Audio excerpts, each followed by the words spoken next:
Et avec Léa Salamé, nous recevons ce matin le député La France Insoumise de la Somme qui publie Il est où le bonheur aux éditions Les Liens qui libèrent. Vos questions dans 10 minutes au 01 45 24 7000 sur les réseaux sociaux et via l'application mobile de France Inter. Bonjour François Ruffin. Bonjour. Votre livre va, c'est certain, créer le débat car il empoigne la question écologique de manière radicale et brise le consensus qui l'entoure. On va y venir longuement dans quelques instants. Mais ce livre commence par une inquiétude, la vôtre, François Ruffin, dans le silence de la nuit. C'est l'inquiétude pour vos enfants. J'ai envie de chialer quand je songe au monde dévasté qui se dessine, celui qu'on leur laissera. Cet effroi, François Ruffin, venu des tripes plus que des chiffres et des graphiques, est-ce la véritable impulsion de votre combat écologique ? Je pense que ça aide d'avoir des enfants et de se dire, bon, dans quel monde de merde ils vont vivre. Là, nous annonce que le marais Poitevin va passer sous la flotte d'ici 2030. C'est rien, c'est dans 10 ans. L'île d'Oléron, pareil. Quand les rivières sont retrouvées à sec pendant l'été, ça va créer un univers terrible pour nos gosses. Enfin, voilà. Et donc, quand on a des enfants, on voit immédiatement je pense l'enjeu. que oui, c'est une angoisse. Maintenant, ma question, c'est comment je transforme l'angoisse en espérance.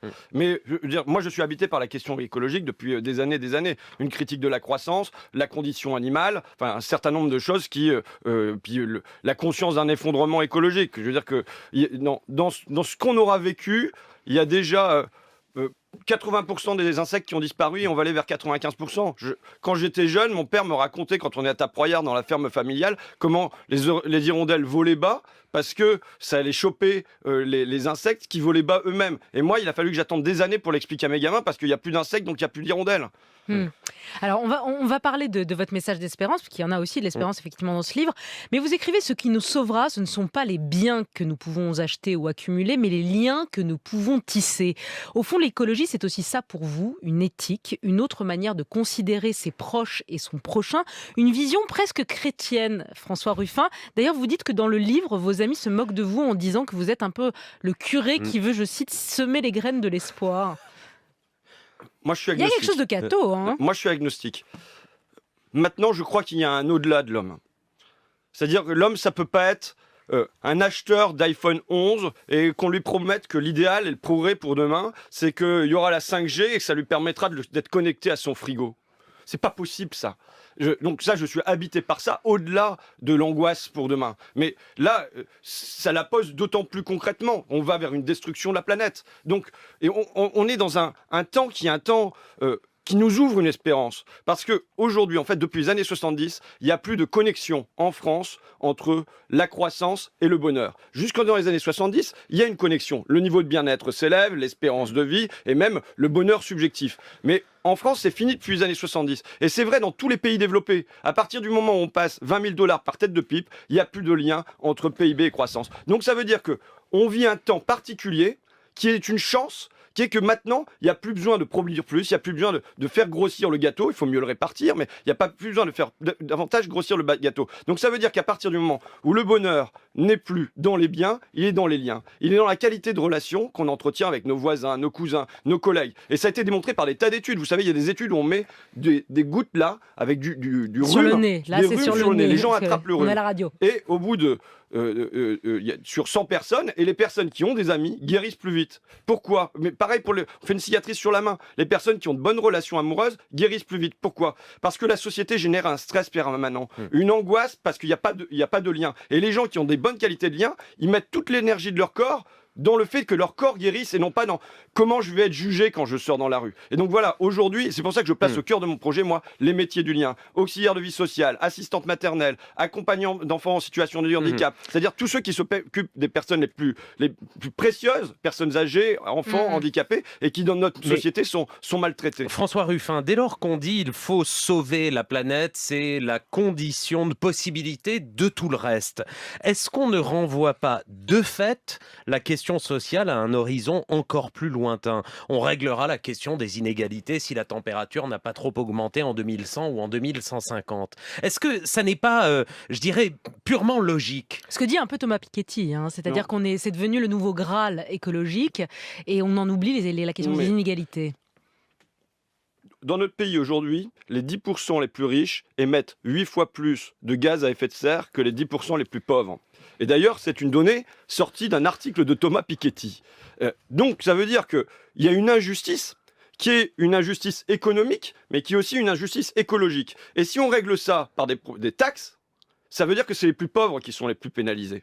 Les plus pauvres qui consomment déjà 15% de leur budget passe en énergie, contre 5% pour les plus riches. Donc il y a la nécessité, si on veut opérer une transition, écologique, il y a la nécessité que ça passe par de la justice, qui est certes du consommer moins, mais que ça commence par les riches d'abord. Le répartir mieux. Comment on peut expliquer aux gens qu'il y a des soucis avec leur voiture si pendant ce temps-là, il y a des jets privés qui circulent tous azimuts avec des grandes personnalités qui se présentent écolo à l'intérieur et qu'il y a des yachts qui consomment 1000 litres de l'heure. Vous le dites clairement, les riches, c'est l'ennemi. Vous dites les riches raseront les forêts, videront les mers, feront fondre les pôles et affameront des continents. Rien que ça.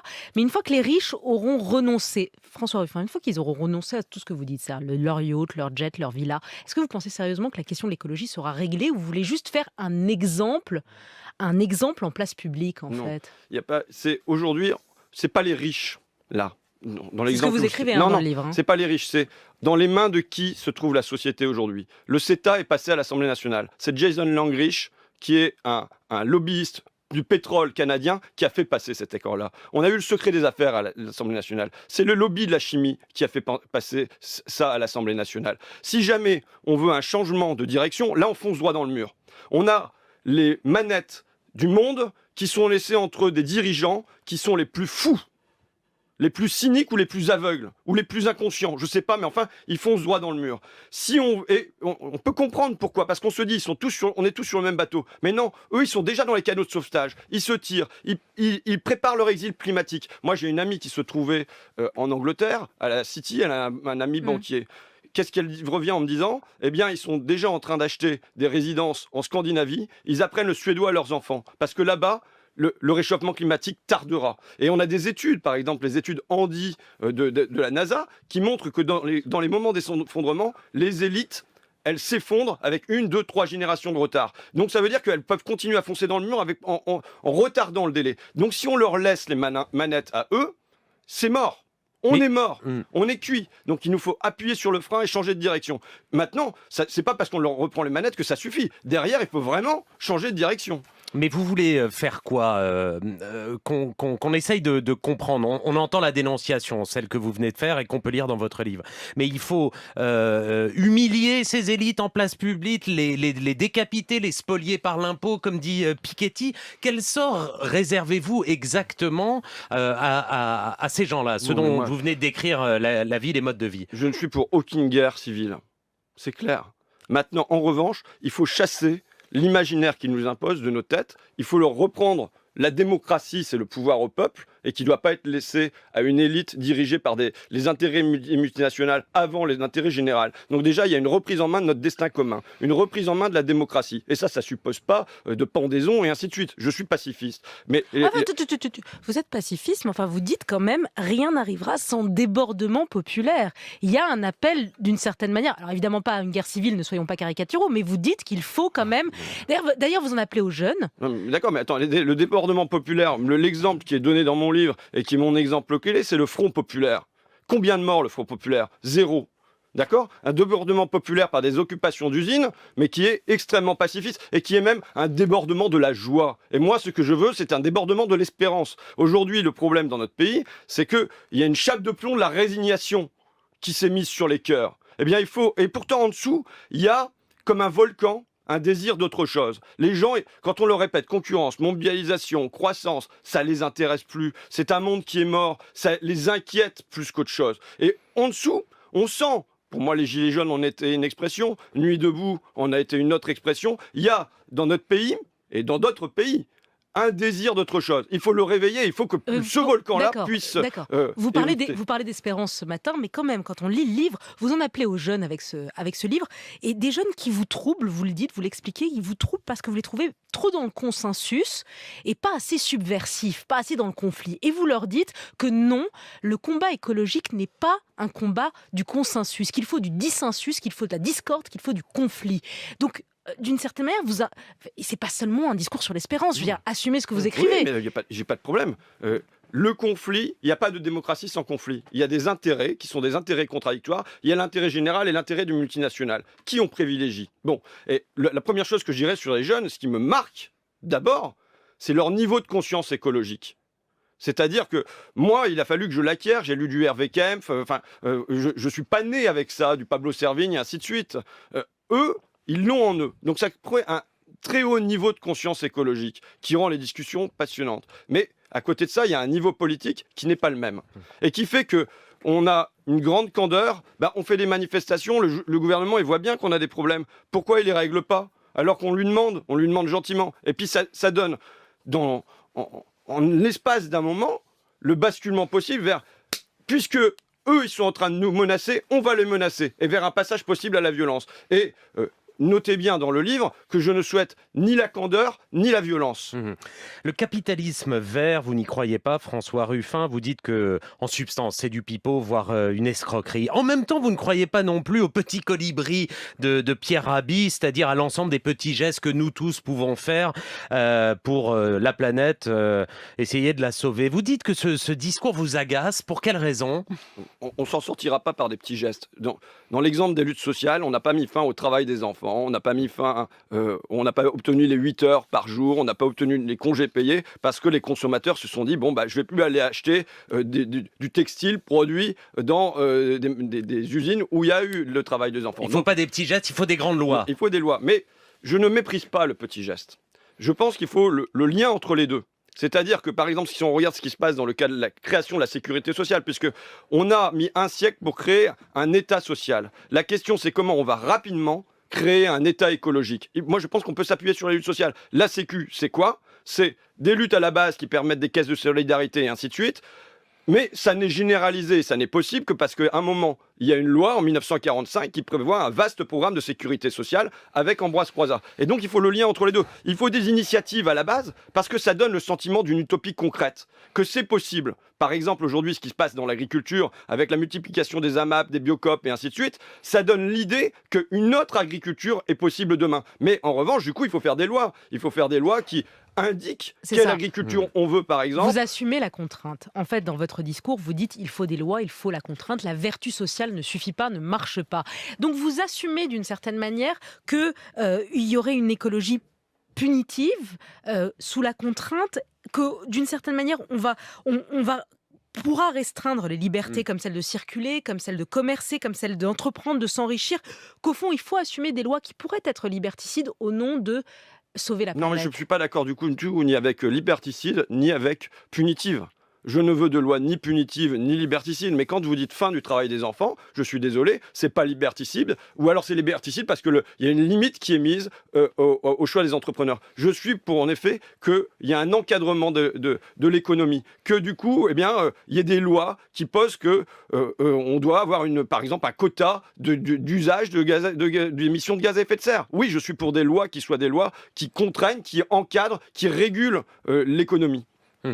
Oui, donc on ne pourra pas y arriver simplement sur la bonne volonté. Non, c'est ça, des individus. Les bonnes volontés individuelles ne suffisent pas. À un moment, on ne peut pas avoir des petits gestes, on fait attention à son robinet et tout ça, et dans le même temps, on signe le CETA, qui va nous permettre d'importer des viandes avec des farines animales du Canada. Le grand absent de ce texte et le climat, c'est pas moi qui le dis, c'est la commission Schutter qui a été mise en place par le Premier ministre. Donc si jamais vous construisez un truc où en bas on dit aux gens, faites des efforts, faites des petits gestes, et la macroéconomie, c'est le libre-échange, et c'est Nicolas Hulot qui le dit. Maintenant, il faut en finir avec les traités de libre-échange. On ne va pas s'en sortir en construisant 3 éoliennes. L'élite est en train de calciner la planète. C'est pas moi qui le dis, c'est Nicolas Hulot. Donc à un moment, il faut des choix macroéconomiques, il faut des choix légaux qui permettent d'avancer vers la transition écologique, vers un État écologique, comme on a avancé vers un État social. Mais votre société rêvée, c'est quoi? C'est-à-dire qu'une fois qu'on aura dénoncé les accords de libre-échange, une fois qu'on aura d'une certaine manière fermé les frontières, parce qu'il faut aller au bout, il faut assumer, une fois qu'on conversera entre nous, qu'on aura jeté nos iPhones, parce qu'il y a un petit chapitre sur l'iPhone et la 5G, tout ça, une fois qu'on aura renoncé à voyager, est-ce que vous pensez, pour reprendre le titre de votre livre, qu'on aura trouvé le bonheur? Non, mais alors, moi, je ne dis pas aux gens arrêtez de voyager, je ne dis pas aux gens enfermez-vous dans un pays. C'est pas parce qu'on régule qu'on met des barrières autour d'un pays. En revanche, c'est quoi? C'est la décence commune, une vie digne, se nourrir dignement, se loger dignement, se soigner dignement, plutôt que des rêves de millionnaires. Ce sont, je l'ai dit, les liens avant les biens. C'est plus le téléphone. Je dis pas aux gens de jeter leur iPhone. J'en ai pas un, j'ai un Samsung machin là. Mais je veux dire, c'est pas ça. C'est le progrès. La gauche, je suis de gauche. La gauche doit aujourd'hui reposer. Qu'est-ce que le bonheur? Qu'est-ce que la réussite? Qu'est-ce que le progrès? Le progrès technologique, s'il y en a, on le prend. Mais c'est bon. Maintenant, c'est le progrès humain. C'est comment on s'occupe de nos... Vous avez trouvé la définition du bonheur? Pour moi, je sais ce qui peut me rendre heureux. Je sais que quand je vais au Parc Saint-Pierre et que je fais un épervier comme ce dimanche avec mes enfants, j'éprouve du bonheur. Je sais que quand j'écris un livre et que je mets mes idées en normes, j'éprouve un sentiment de bonheur. Donc voilà, je pense, mais aujourd'hui, c'est pas de consommer plus et d'avoir un deuxième frigo, et même s'il est connecté et qui a la 5G sur mon téléphone, qui va m'apporter plus de bonheur. Or, c'est quand même l'horizon qui nous ont proposé. C'est l'horizon qui nous ont proposé. Moi, je suis en commission des affaires économiques régulièrement par le pouvoir, mais c'est l'horizon. Il faut savoir que chaque jour, d'après les profs de sciences cognitives, on voit 5000 marques. Vous croisez 5000 marques par jour. Voilà l'imaginaire qu'ils nous mettent dans la tête. Que la réussite, c'est d'aller passer forcément ses vacances à l'autre bout de la planète, que c'est forcément d'acheter le nouvel iPhone, d'avoir l'Audi machin parce qu'on aura la femme et tout ça qui ira avec. Et bon, moi, je pense qu'il y a un au-delà de ça. L'homme, il veut pas ça au fond. Allez, on va au standard où nous attendent les auditeurs de France Inter. Bonjour Gilles et bienvenue. Oh merde. Bonjour. Qui a dit ah merde au standard? C'est vous Gilles ou pas, non? Oui, c'est moi, oui, bonjour. Allez, on vous écoute. Oui, bonjour François Ruffin, globalement d'accord avec beaucoup de choses de ce que vous dites. Je sais que vous proposez de supprimer les avions pour les courtes distances. Apparemment, il y a une étude scientifique qui dit que l'aviation mondiale, civile et militaire, ne représente que 3% des émissions de gaz à effet de serre. Donc est-ce que ce n'est pas placer le terrain de l'écologie uniquement sur un terrain finalement de lutte des classes, alors que la consommation de bœuf est bien plus importante dans ces causes et que les McDo, les fast-food et compagnie ont bien plus d'impact sur la planète négatif. Or, qui va dans ces lieux-là? Essentiellement les classes populaires. Et donc, c'est peut-être un petit peu simpliste de croire que nous serions les victimes des méchants et que le monde est divisé qu'entre consommateurs victimes d'un monde au-dessus d'eux, quoi. Merci voilà. Gilles. Voilà. Merci beaucoup Gilles pour cette question. François Ruffin vous répond. Alors, je n'ai pas comme seule mesure l'interdiction des vols aériens lorsqu'il y a des liaisons en train qui mettent moins de 2h30 en plus, parce qu'il faut être précis dans la mesure que je propose. Et il est évident que je me bagarre depuis 2 ans pour une autre agriculture.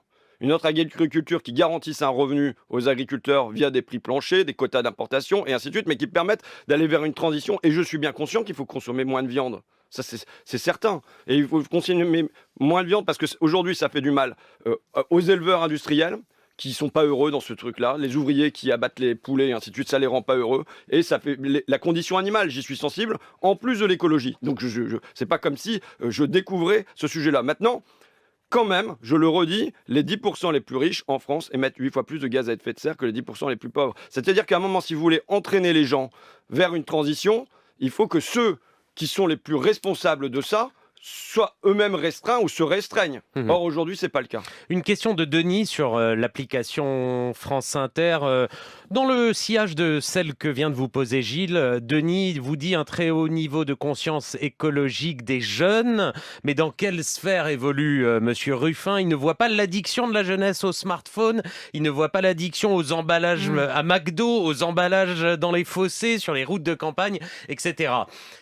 Vision donc mythifiée et peut-être un peu floue de la jeunesse et fantasmée. François Ruffin, c'est la question que vous pose Denis. D'abord, quand on dit la jeunesse, c'est vrai qu'il y a nécessité d'être plus précis et qu'aujourd'hui, il y a une conscience écologique qui est peut-être aussi liée à une conscience de classe, qui est liée à un niveau d'éducation et qui fait que essentiellement, ce sont par exemple les lycées généraux des grandes villes qui se sont mobilisés autour de Youth for Climate. Maintenant, c'est la locomotive, ça. C'est la locomotive. On voit qu'elle va entraîner la société. Maintenant, la question, c'est comment elle raccroche des wagons derrière. Donc l'élite a du bien aussi. Pardon ? L'élite a du bien. Attendez, moi je ne suis pas contre l'élite. Je suis contre une élite qui se vend aux multinationales et qui met au cœur de sa pensée la concurrence, la croissance, la mondialisation et les intérêts financiers. Mais je pense qu'il faut des gens qui portent en avant. Maintenant, ah oui, non mais ça c'est certain, je l'ai toujours dit. Donc il n'y a pas de problème, il faut qu'il y ait des locomotives qui portent en avant sur le terrain de la conscience et sur le terrain des gestes. Mais donc je crois que ce qui exprime Youth for Climate, c'est pas seulement leur petit segment, c'est que ça augmente. Allez, on retourne au standard. Patrick nous attend et nous appelle. Bonjour Patrick. Oui, bonjour. On vous écoute. Bonjour. Donc, Monsieur Ruffin, je suis depuis un certain temps, en particulier sur la chaîne sur Internet Thinkerview, mais sur d'autres médias, avec d'autres personnalités comme Jean-Marc Jancovici ou encore Alors Gaël Giraud. dites-nous Patrick, Voilà. dites-nous. Donc ma question, est-ce que vous envisagez de vous présenter à la prochaine présidentielle? Et si c'est le cas, moi je souhaiterais personnellement participer à cette aventure. Voilà, merci Patrick pour cette question. Alexandre, François Ruffin, ne souhaitez-vous... Lève les yeux au ciel. François Ruffin, lève les yeux au ciel. Il va répondre. Ne souhaitez-vous pas fonder votre propre parti politique et ainsi vous dissocier de la France insoumise? Il y a beaucoup de questions, François Ruffin, sur ce thème-là. Quelle est votre réponse? D'abord, je pense que les partis, chacun a sa boutique, donc c'est pas ça qui fait fonctionner. Maintenant, moi, mon objectif aujourd'hui, c'est de créer un nouvel imaginaire, à gauche avec de l'espérance. Qu'est-ce que la réussite? Qu'est-ce que les progrès? La rupture avec la croissance, la concurrence. On va vers de l'entraide et ainsi de suite. Donc je mène une bataille idéologique pour replacer de nouvelles idées qui sont des idées profondes qui ensuite vont se traduire par des mesures. Et personnellement, je ne crois pas que mon bonheur soit à l'Élysée. Je pense que le pouvoir isole et beaucoup de pouvoir isole beaucoup. Donc vous ne voulez pas être président de la République? Non, en tout cas, je pense que mon bonheur n'est pas là, quoi.